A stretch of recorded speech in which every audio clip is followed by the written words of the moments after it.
नमस्कार, आपण पाहत आहात क्राईम अंकुश न्यूज। आगामी नगरपरिषद नगरपंचायत निवडणुका शांततेत पार पडाव्यात यासाठी सोलापूर ग्रामीण पोलिसांचे गस्त आणि गुप्त तपास अधिक कडक करण्यात आले आहेत। त्याच मोहिमेत स्थानिक गुन्हे शाखेने मोठी कारवाई करत अवैध पिस्तूलसह एक इसम रंगेहात पकडला आहे। गोपनीय माहितीनुसार नांदणी टोल नाक्यापासून काही अंतरावर असलेल्या हॉटेल शरण बसवेश्वर परिसरात संशयित हालचाल असल्याची माहिती सहाय्यक पोलीस निरीक्षक भीमगोंडा पाटील यांना मिळाली। आदेशानंतर पथकाने त्वरित परिसराला घेराव घालून तपास केला।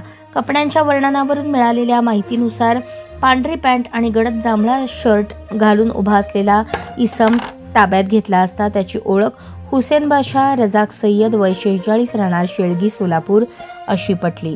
तपासणी दरम्यान त्याच्या पॅन्टमध्ये देशी बनावटीचे एक पिस्टल आणि 2 जिवंत काडतुसे सापडली। पुढील चौकशीत हे शस्त्र त्याने कर्नाटकातील कंचनाळ येथील चांद या व्यक्तीकडून घेतल्याची कबुली दिली।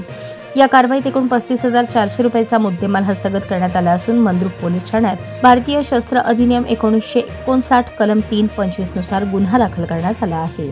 ही यशस्वी कारवाई पोलीस अधीक्षक अतुल कुलकर्णी, अप्पर पोलीस अधीक्षक प्रीतम यावलकर यांच्या मार्गदर्शनाखाली पोलीस निरीक्षक संजय जगताप यांच्या नेतृत्वात करण्यात आली।